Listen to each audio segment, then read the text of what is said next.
Hello, magandang gabi po sa inyong lahat. Magandang gabi dito sa bansa ng Europa. Good morning naman dyan sa bansa ng Pilipinas. Anong oras na ngayon dyan? Madaling araw, no? Madaling araw. So, gusto ko lang batiin si Magenta sa kanyang birthday. Ayan, baka sabihin niya na kalimutan ko, no? Happy birthday kay Magenta. Hindi halata. Ilang taon na ba si Magenta sa tingin nyo? No, birthday niya ngayon, February 19. Supposed to be 18 pa dito sa amin, ha? 18 pa dito sa amin. No, sa Europa, 18 pa. Pero, 19 na sa bansang Asia. Ayan. Kamusta na po kayong lahat? Medyo okay na inyong kabayan. Okay na ang boses ko ngayon, no? Pwede na magkakarinigan na tayo. Hindi na ako sisigaw. Hindi na ako Pero medyo may konting pa. Na mayroon pang konting. Ito. May konting kati-kati pa. Lalamunan ko. Ayan, sandali. Isi-share ko muna, ha.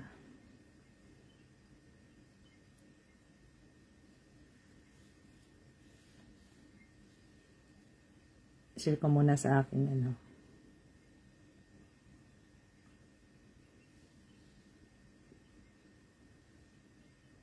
Mga gising pa ba kayo dyan? Kami dito. Alas 9 pa lang dito. No? Alas 9 pa lang dito. Iba pa rin aking no? Ayan. Sa mga magtanong na kayo, ha? So, congratulations. Meron lang akong laging pakiusap sa inyong mga application, lalo na sa Hong Kong. Please lang po, ang inyong WhatsApp hindi makukontak. Ayan, hirapan ang Hong Kong mag-contact sa inyong WhatsApp, no? Pakiayos yung WhatsApp, ha? Pakiayos. Sandali, bakit pumaliktad? Bakit parang nag-picture? Parang hindi ko mabasa yung comments nyo. May nagko-comments ba? Pwede kayong magtanong, ha. Entertain tayo ng ngayon. Entertain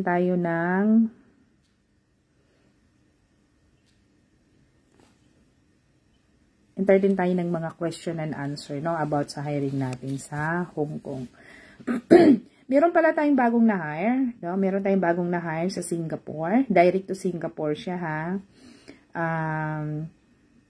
Online interview. No, meron na siyang employer. Kapag wala pa yatang 1 week, nagkaroon na siya ng employer. Kaya yung mga gustong mag-Singapore at gusto talaga makausap yung broker sa Singapore, pwede po yun. Kayo pong makipag-usap para kayo ang makipag-deal. Magtanong kayo ng magtanong kung anong gusto nyong malaman. Okay? Patulad nung isa na bagong na-hire, sabi ko, kung nakapagsundo kayo, wala nang problema yon. Kung ayaw nyo naman, dapat umpisa pa lang umatras na kayo. Okay? Hindi yung going to process na kayo and then sabihin nyo na baback out kayo. Okay? Kapag sigurado na kayo, kahit may salary deduction, gano'n naman talaga kalakaran sa Singapore. Hindi pares-parehas yung mga deduction nila. No? Merong 2 months, ibang agency, merong 3 months, meron ding 4 months salary deduction. Yung iba nagtatanong bakit ganun daw kalaki, ganun kadami, no, na buwan na deduction. Kasi nagbabayad pa sila sa agency ng Pilipinas. And then sila pang nagbabayad ng mga proseso. Yun ang paliwanag sa akin. Pero kung gusto niyo naman, sa inyo po kayo po ang makipag-usap, no, doon sa broker. Ayun, no, confirm siya ilang araw lang. Yun. Sa mga interesado, ida-direct ko kayo doon, no? Para hindi kayo dumaan ng agency. Saka na kayo pupunta ng agency kapag meron na kayong employer. So, direct, meron tayong Singapore direct hiring. Okay? Meron tayong Singapore direct hiring. Saka na kayo pupunta ng agency kapag meron na po kayong employer. Okay? Kasi ang broker, makipagtulungan po yan sa employer nyo para mapa-interview kayo. Kapag nagkasundo kayo, deal na kayo. Okay? Kasi pahirapan talaga ngayon maghanap ng employer. Ayan. Yan. Ang dami nating mga aplikante ngayon galing Kuwait, no? Magpupunta sa Dubai. Ayun, pino-forward ko na sila sa agency. Kapag meron na kayong CV at saka passport copy na pinapasa sa akin, ida-direct ko na kayo sa Poland agency, okay? Kapag meron din kayong mga katanungan, kasi sa akin, mga initial information lang yan.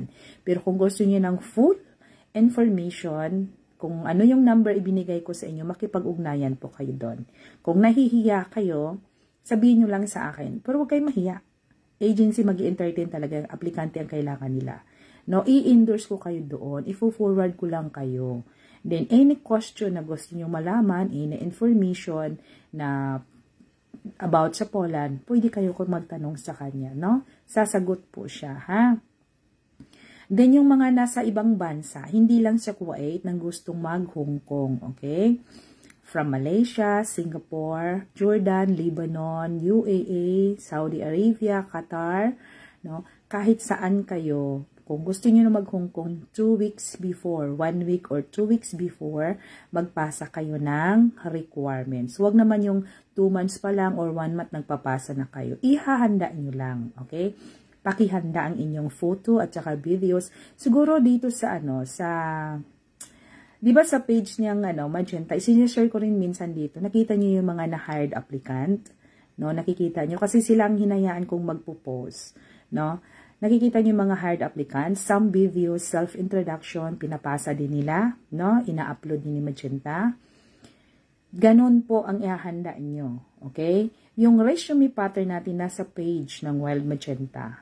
Okay. Nakaano po dito ha, nakatag po dito ha. Tingnan nyo yan, na Wild Magenta. Follow din kayo sa page na yon kasi si Magenta doon po lagi nag-a-update. Ako hindi ko alam, sa account ko ba ako nagla-live o sa sa page. Hindi ko na matandaan kung saan ako nagla-live, ha? Si Emilia Elardo, ayan. Nagtanong siya kung magkano ang sahod sa Singapore. Nasa 26 above lang po, no? Nasa 26 above, depende po sa mga employer. Kasi alam mo itong broker na to, hindi ito kumukuha ng mga employer na hindi yung medyo walang kakayanan. Puro mga professional to, ang kanyang mga employer, galante. Okay? Mga galante, madalas above minimum talaga sila, no? Above nasa 26, 27, 28, no? Lalo na kung nakita nilang maganda ang yung performance, tawag ito, galanti po sila, no? Basta marunong lang din kayong makikisama. Kasi yung iba nahihirapan talaga pagdating pa lang, of course, kahit sino naman, no? Kahit saang bansa kayo. 3 months to 6 months talaga, nasa adjustment pa kayo, no? Ganon talaga ang magtatrabaho bilang kasambahay.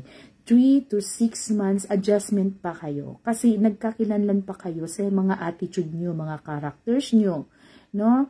Kung siya naman ay nag-o-obserba sa'yo, ikaw din nag-o-obserba sa kanya kung paano kayo magkapalagayan ng loob sa inyong employer. Hindi yung basta kayo susuko, no? Alamin muna, ang buhay sa abroad hindi po madali, okay? Meron diyang iba, hindi nag-prepare ng food, o diba? Yung iba hindi nag-provide ng food, kahit sabihin natin nasa kontrata yon. Yung iba hindi sinusunod yung day off, kahit sabihin natin nasa kontrata yon. Okay? Dapat marunong kayo makikisama dahil tayo naman ang nangangailangan as long as hindi kayo minamaltrato. Ha? Hanggat hindi kayo minamaltrato, okay lang yun. Yung mga bunganga dyan, sige lang. Hanggat kaya. No? Pero kung sinasaktan na kayo, below the belt na, hindi na po yun tama. Nasa inyo na po yun kung paano. Magpaalam lang kayo ng maayos. Wala naman tatanggi ang amo. Pipilitin kayo na kung ayaw nyo na, no? You have to free, no? Kung gusto nyong mag-resign. Okay. Sino ba to? Si Baby Grace. Madam, paano mag-apply for Hong Kong? Finish contract na ako dito sa Kuwait. Ang dami natin mga aplikante sa Kuwait, ah. Yan.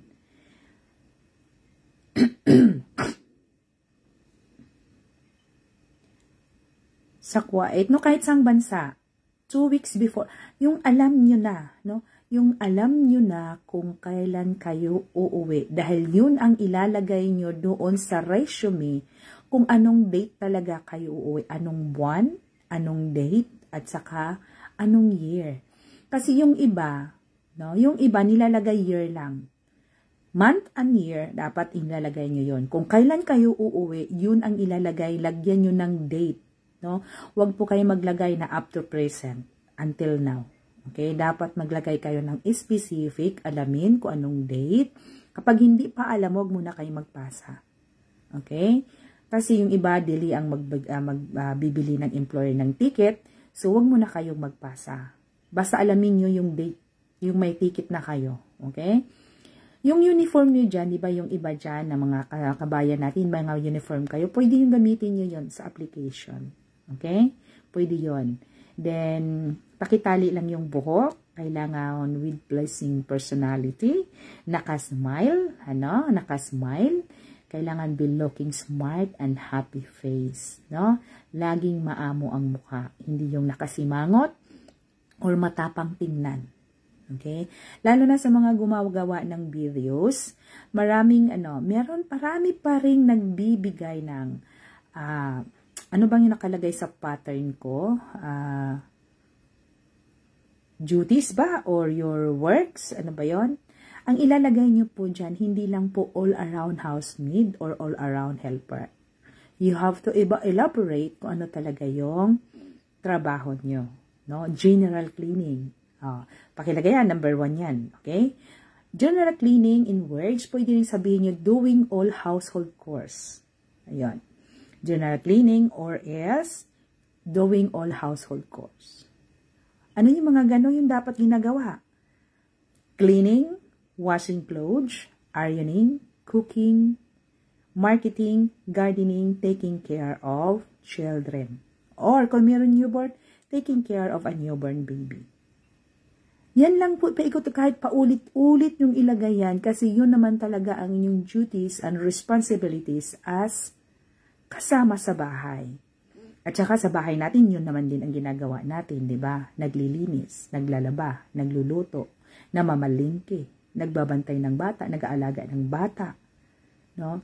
At saka kung matanda ng mga alaga nyo, halimbawa mga 7 above na sila, 8, 9, 10, mga ganon. Tapos, ilalagay nyo yung edad yan kasi papaalis na kayo sa edad na yan. Dapat, kung anong edad nila nung araw, nung buwan nang dumating ka sa kanila.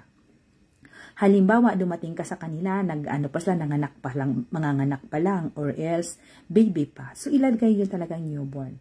Kapag meron kayong experience na nakalagay na newborn, very interesting yun. Okay?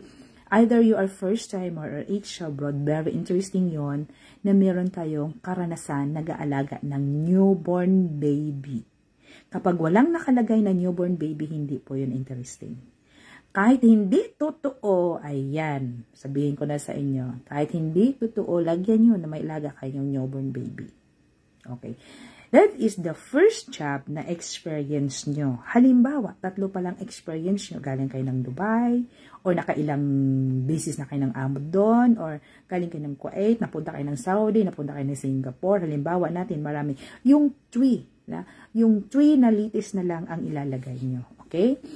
And then, kung meron kayong, kahit na hindi, kung alam nyo naman, halimbawa, caregiver kayo, or meron kayong puso na mapagmahal ng mga alaga ng matanda, lalo na kung abroad ang nilagay nyo dyan.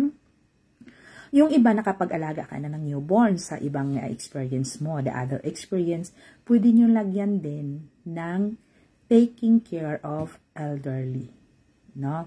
Nag-alaga kayo ng matanda. Ang matanda na alagaan nyo, na nialagaan nyo dyan, wag naman yung healthy.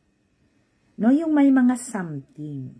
Kasi kapag nakalagay yan dyan sa inyong resume, kasi yun naman din ang hinahanap ng iba, no? Na meron kayong karanasan na nag-alaga ng matanda, lalo na kung merong Alzheimer disease, or mga stroke, or bedridden, or kayo ang nag-change ng diaper, pwede nyo sa changing diaper, feed, take a bath, and bring outside, no? To take an exercise. Pwede yun, elaborate yun kung paano nilagaan ng matanda. Pandagdag points yun. Kailangan maganda ang inyong nailagay sa inyong working experience and information. Hindi yung sobra, ayaw ko maglagay ng ganito kasi baka pagdating doon pahihirapan ka tapos hindi ko naman alam to. Yung kaya nyo, sa tingin nyo kung kaya nyo. Okay? Lalo na sa mga first-timer. Alam ko, hindi lahat po na may experience ng kasambahay natin dyan sa Pilipinas. Okay?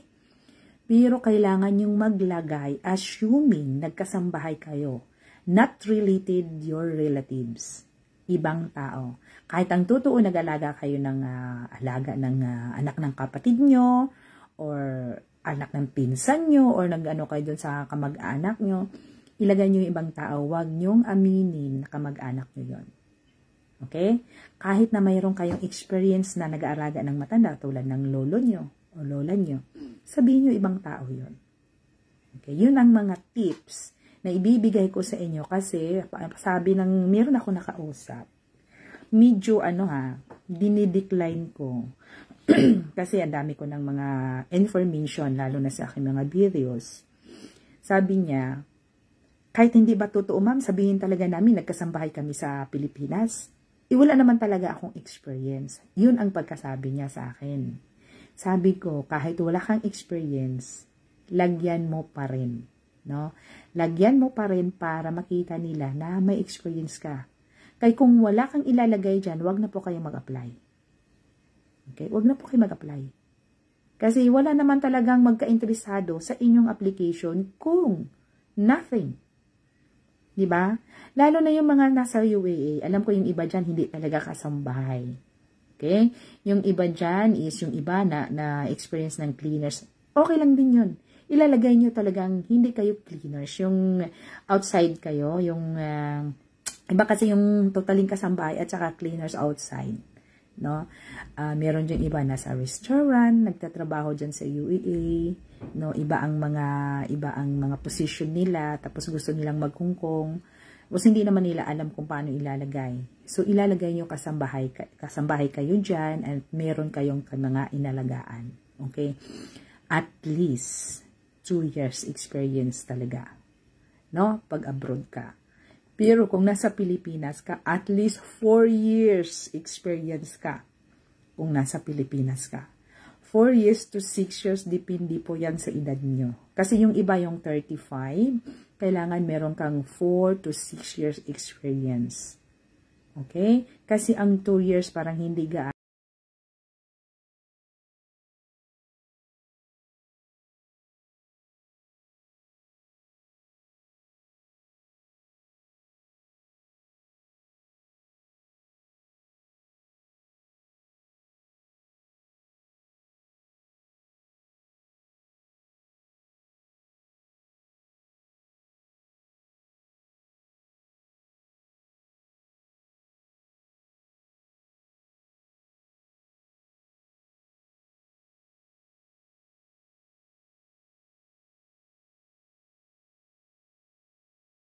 Okay? Kasi hindi naman lahat, pero pang-optional. Kumbaga, pagandahan. No? Pagandahan para mapapansin kayo. Okay? And then, ito ang mali ng iba.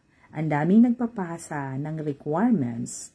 Tama ang pinasa ninyo sa kay Magenta or kay Ligaya. Tama nga.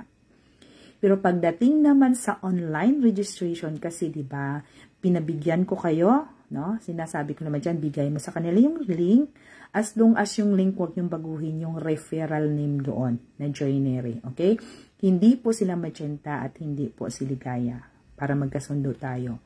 Joinery pa rin ang ilalagay nyo doon sa online registration. Maraming nagkakamali sa inyong paglagay ng number. Alam nyo, kapag tama ang number na inyong nilalagay, nag-highlight po yun. Okay? Nag-highlight po yun. Yung iba ko lang ng positive, 63, kailangan kung saang bansa ka, pakilagyan ng country code. Katulad ng Pilipinas na plus 63. Wala na po yung 0, plus 63, 921, yung mga ganon. And then sa UAE, 976 ba? Lagyan po ng plus. Kahit idikit-dikit pa yan, basta double check kung tama ba ang inyong inilagay. Okay? Kasi sa online registration, hindi kayo makukontak. Kung ano po yung inilagay nyo doon, wag nyo na pong baguhin ang WhatsApp nyo.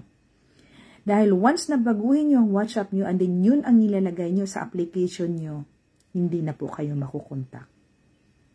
No? Ako na naman ang hahanapin. Alam nyo naman kung anong oras ako makapag-reply dahil magkaibang oras natin, madidelay. So, sayang na sa inyo na sana, di na